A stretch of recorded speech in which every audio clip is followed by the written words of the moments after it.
Hello friend. तो कैसे हैं आप लोग? आशा करता हूँ आप सभी अच्छे होंगे और तैयारी आप लोगों की काफ़ी अच्छी चल रही होगी। तो देखो, हमारी उत्तराखंड जीके सीरीज चल रही थी, तो आज की क्लास में भी आपको उत्तराखंड जीके के अति महत्वपूर्ण प्रश्न यहाँ पे देखने को मिलेंगे, जो आपकी आने वाली सभी भर्ती परीक्षाओं के लिए काफ़ी महत्वपूर्ण होंगे। तो आज की क्लास को हम शुरू करते हैं बिना किसी देरी के। पहला प्रश्न यहाँ पे देखेंगे, भाबर में पहाड़ी पशु चराने वाले लोगों से गोरखा शासन में कौन सा कर लिया जाता था? तो यहाँ पे आप लोग ऑप्शन देख सकते हैं। सही आंसर है ऑप्शन ए, दौनिया कर। भाबर में पहाड़ी पशु चराने वाले लोगों से गोरखा काल में दौनिया कर लिया जाता था, यह आपको ध्यान रखना है। अगला प्रश्न यहाँ पे देखेंगे, शिल्प कर्मियों एवं जागरिया ब्राह्मणों से गोरखाओं द्वारा लिया जाने वाला कर था। तो शिल्प कर्मियों एवं जागरिया ब्राह्मणों से गोरखाओं द्वारा जो कर लिया जाता था, इसे कहा जाता था मिझारी कर। इसका सही आंसर है ऑप्शन बी। बी इसके यहाँ पे सही आंसर है। अगला प्रश्न देखेंगे,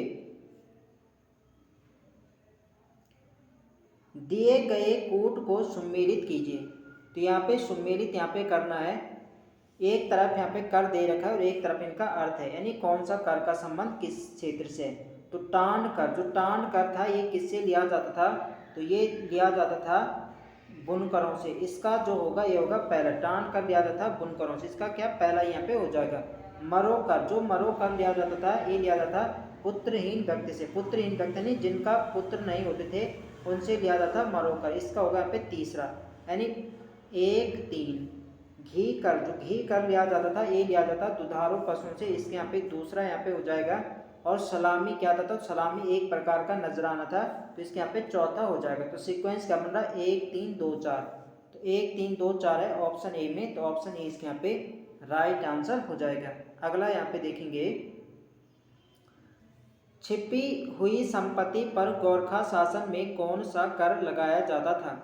तो छिपी या छिपाई हुई संपत्ति पर गोरखा काल में कौन सा कर लगाया जाता था? तो ये लगाया जाता था बहता कर। इसका सही आंसर है आपका ऑप्शन बी। बी यहाँ पे सही आंसर है। जो रहता कर था ये था जो गांव छोड़कर जो गए लोग थे उनसे जो कर लिया जाता था, ये लिया जाता रहता कर। और बहता कर था छिपाई हुई संपत्ति पर गोरखा काल में लगाया जाता था, ये आपको ध्यान रखना है। अगला प्रश्न यहाँ पे देखेंगे, राज्य कर्मचारियों से जानकारी लेने के लिए लगाया जाने वाला कर कौन सा था?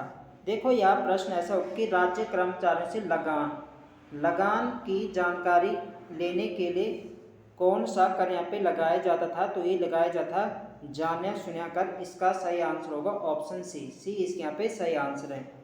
अगला प्रश्न यहाँ पे देखेंगे, गोरखा शासन में काश्तकारों से कर किस आधार पर लिया जाता था?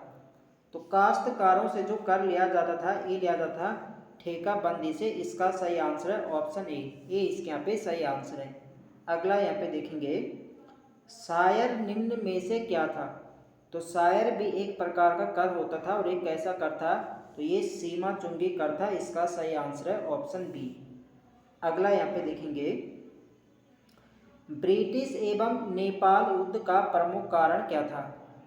तो ब्रिटिशों एवं नेपाल युद्ध का जो प्रमुख कारण था ये था गोरखपुर का बुटवल प्रांत। इसका सही आंसर होगा ऑप्शन ए। तो गोरखपुर एवं बुटवल प्रांत इनका प्रमुख कारण था। ऑप्शन यहाँ पे सही आंसर हो जाएगा। अगला देखेंगे, लॉर्ड मोयरा या लॉर्ड हॉस्टिंग ने गोरखाओं के विरुद्ध युद्ध की घोषणा कब की थी? तो लॉर्ड मोयरा या लॉर्ड हेस्टिंग ने गोरखाओं के विरुद्ध युद्ध की घोषणा कब करी थी? तो ये करी थी नवंबर 1814। तो नवंबर 1814 में करी थी। इसका सही आंसर है ऑप्शन बी। बी इसके यहाँ पे सही आंसर है। अगला प्रश्न देखेंगे, अंग्रेजों ने गोरखाओं के विरुद्ध युद्ध हेतु अपनी सेना को कितने भागों में बांटा था? तो अंग्रेजों ने गोरखाओं के विरुद्ध युद्ध हेतु अपनी सेना को 4 भागों में इन्होंने बांटा था। इसका सही आंसर होगा ऑप्शन ए। ये इसके यहाँ पे सही आंसर है। आगे हम देखेंगे कि वो 4 भाग कौन कौन से हैं। अगला प्रश्न यहाँ पे, अंग्रेजों ने बिहार के रास्ते नेपाल की राजधानी काठमांडू पर किसके नेतृत्व में आक्रमण किया था। तब भी हमने देखा कि अंग्रेजों ने गोरखाओं के विरुद्ध अपनी सेना को 4 भागों में बांटा था। तो पहला भाग यही कि अंग्रेजों ने बिहार के रास्ते नेपाल की राजधानी काठमांडू पर किसके नेतृत्व में आक्रमण किया था। तो ये क्या था, मेजर जनरल मार्ले। तो मेजर जनरल मार्ले के नेतृत्व में क्या था, इसका सही आंसर है ऑप्शन सी यहाँ पे सही आंसर है। अगला देखेंगे, मेजर जनरल वुड के नेतृत्व में अंग्रेजों द्वारा किस स्थान पर आक्रमण किया गया। तो दूसरा भाग था ये गोरखपुर वाला। तो गोरखपुर में जो यहाँ पे अंग्रेजों का नेतृत्व क्या था, ये क्या था, मेजर जनरल वुड। तो मेजर जनरल वुड के नेतृत्व में अंग्रेजों द्वारा गोरखपुर से आक्रमण किया गया था गोरखाओं के विरुद्ध, ये आपको ध्यान रखना है। तो बी इसके यहाँ पे सही आंसर हो जाएगा। अगला देखेंगे, देहरादून के खलंगा किले पर गोरखाओं के विरुद्ध किसके नेतृत्व में आक्रमण किया गया था। तो देहरादून के खलंगा किले पर गोरखाओं के विरुद्ध जो आक्रमण किया था अंग्रेजों की तरफ से, ये क्या था, जनरल जिलेस्पी ने। इसका सही आंसर होगा ऑप्शन डी इसके यहाँ पे सही आंसर है। अगला यहाँ पे देखेंगे, खलंगा किले पर खलंगा किले एवं नाला पानी किले में गोरखाओं का नेतृत्व किसने किया।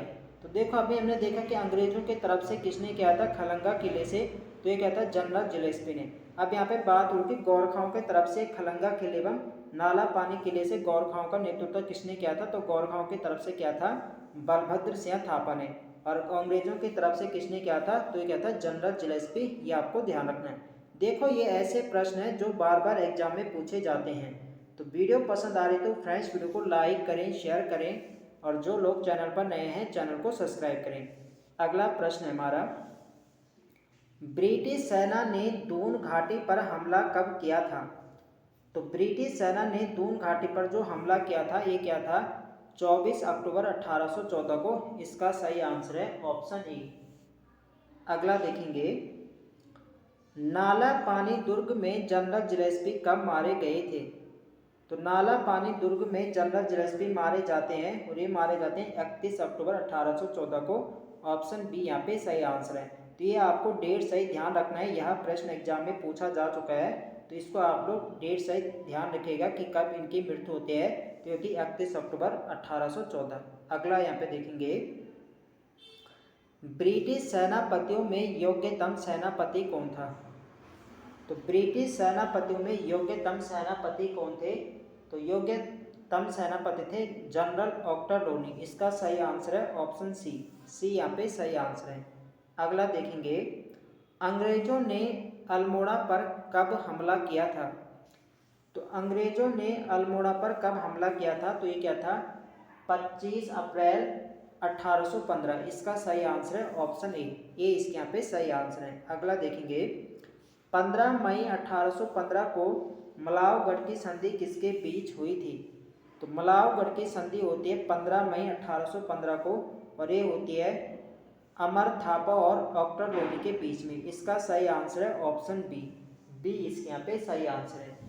अगला प्रश्न देखेंगे, संयुक्त प्रांत आगरा एवं अवध कब बना था। तो संयुक्त प्रांत आगरा एवं अवध जो बना था, ये बना था वर्ष 1902 ईस्वी में। इसका सही आंसर है ऑप्शन ए। अगला देखेंगे, नेपाल सरकार ने संगोली की संधि कब स्वीकार की थी। तो फाइनली जो संगोली की संधि स्वीकार की गई थी नेपाली सरकार के द्वारा, ये की गई थी 4 मार्च 1816 को। ऑप्शन सी यहाँ पे सही आंसर है। अगला देखेंगे, मौलाराम ने किसे दानवीर कर्ण की उपमा से विभूषित किया। तो इस प्रश्न को आप लोग स्टार मार्क कर लीजिए, बार बार पूछा जाता है। तो मौलाराम ने किसे दानवीर कर्ण की उपमा से विभूषित किया था, तो ये क्या था, रणजोर सिंह थापा को। इसका सही आंसर है ऑप्शन बी यहाँ पे सही आंसर है। अगला देखेंगे, नेपाल सरकार के सर्वोच्च अलंकार काजी से किसे सम्मानित किया गया। तो नेपाल सरकार के सर्वोच्च अलंकार काजी से सम्मानित किया गया था, ये किया गया था अमर सिंह थापा को। ऑप्शन ए यहाँ पे सही आंसर है। अगला प्रश्न देखेंगे, किसके समय हरिद्वार दासों की बिक्री का केंद्र था। तो ये था हस्तिदल चौथिया। हस्तिदल चौथिया के समय हरिद्वार दासों की बिक्री का केंद्र था। ऑप्शन बी यहाँ पे सही आंसर है। अगला प्रश्न यहाँ पे देखेंगे, गोरखा सैनिकों द्वारा कर वसूलने का नियम क्या कहलाता था? तो गोरखा सैनिकों द्वारा कर वसूलने का नियम ये कहलाता था बलि। इसका सही आंसर है ऑप्शन सी। अगला देखेंगे, कुमाऊं में पहला भूमि बंदोबस्त निम्न में से किनके द्वारा कराया गया था? तो कुमाऊं में जो पहला भूमि बंदोबस्त कराया जाता है, ये कराया जाता है जो प्रथम गोरखा सूबेदार थे जोगमल शाह। तो प्रथम जो सूबा थे जोगमल शाह, इनके द्वारा कराया जाता है। ऑप्शन यहाँ पे सही आंसर हो जाएगा। अगला देखेंगे, रण बहादुर चंद्रिका की रचना के लिए नेपाल सरकार ने किन्हें जागीरें दी? तो रण बहादुर चंद्रिका जो रचना है यह है मोलाराम की, और तो मोलाराम तोमर को ही नेपाल सरकार ने जागीरें दी थी। ऑप्शन बी यहाँ पे राइट आंसर हो जाएगा। अगला प्रश्न है, रण बहादुर चंद्रिका की रचना किसने की थी? तो ये करी थी मोलाराम ने। बी यहाँ पे सही आंसर हो जाएगा। कवि जो मोलाराम थे, मोलाराम एक चित्रकार के साथ एक प्रसिद्ध कवि भी थे, ये आपको ध्यान रखना है। अगला प्रश्न हमारा, चंद राजाओं द्वारा लगाए गए 36 रकम एवं 32 कलम को किसने समाप्त किया था? तो इस प्रश्न को भी आपको स्टार मार्क कर लीजिए, ये प्रश्न में एग्जाम में पूछा जा चुका है। तो चंद राजाओं द्वारा जो लगाए गए 36 रकम एवं 32 कलम है, इसको समाप्त किया था गोरखाओं ने। इसका सही आंसर होगा आपका ऑप्शन ए। देखो यहाँ प्रश्न दो प्रकार से पूछा जाता है। पूछा जाए कि 36 रकम एवं 32 कलम का संबंध किससे है? संबंध पूछा जाए तब सही आंसर होगा चंदवंश। यदि पूछा जाए कि समाप्त किसने किया था, तो ये क्या था? गोरखाओं ने। अगला देखेंगे, शादी विवाह के समय लिया जाने वाला कर कौन सा था? तो शादी विवाह के समय लिया जाता है टीका भेंट। इसका सही आंसर है ऑप्शन बी। अगला देखेंगे, सैनिकों को वेतन किस कर से दिया जाता था? तो सैनिकों को वेतन दिया जाता था पुंगाड़ी नामक कर से। इसका सही आंसर आपको ऑप्शन ए। तो पुंगाड़ी एक प्रकार का भूमि कर होता था, इससे दिया जाता सैनिकों को वेतन। अगला देखेंगे, प्रत्येक नौजवान से 1 रुपये लिया जाने वाला कर कौन सा था? तो प्रत्येक नौजवान से 1 रुपये कर लिया जाता था, इसे कहा जाता मांगा कर। इसका सही आंसर है ऑप्शन सी। अगला देखेंगे, निम्न में से पुंगाड़ी कौन सा कर था? तो पुंगाड़ी भूमि कर था। इसका सही आंसर है ऑप्शन ए। अगला देखेंगे, गोरखा शासन में गांव छोड़कर चले गए लोगों से कौन सा कर लिया जाता था? तो गोरखा शासन में गांव छोड़कर चले गए लोगों से ये लिया जाता था रहता कर। इसका सही आंसर है ऑप्शन बी। और जो बहता कर थे, मैंने आपको इससे पहले बताया था शुरुआत में, जो बहता कर था ये लगाया जाता है छिपाई हुई संपत्ति पर, ये आपको ध्यान रखना है। और जो मरो कर था ये था पुत्रहीन व्यक्ति से लिया जाता है, ये भी आपको ध्यान रखना है। अगला देखेंगे, तो आज के लिए यहाँ पे इतने प्रश्न हैं। तो आई होप आप सभी को वीडियो पसंद आए तो फ्रेंड्स वीडियो को लाइक करें, शेयर करें, और जो लोग चैनल पर नए हैं चैनल को सब्सक्राइब करें। मिलते हैं नेक्स्ट वीडियो में, तब तक के लिए जय हिंद दोस्तों।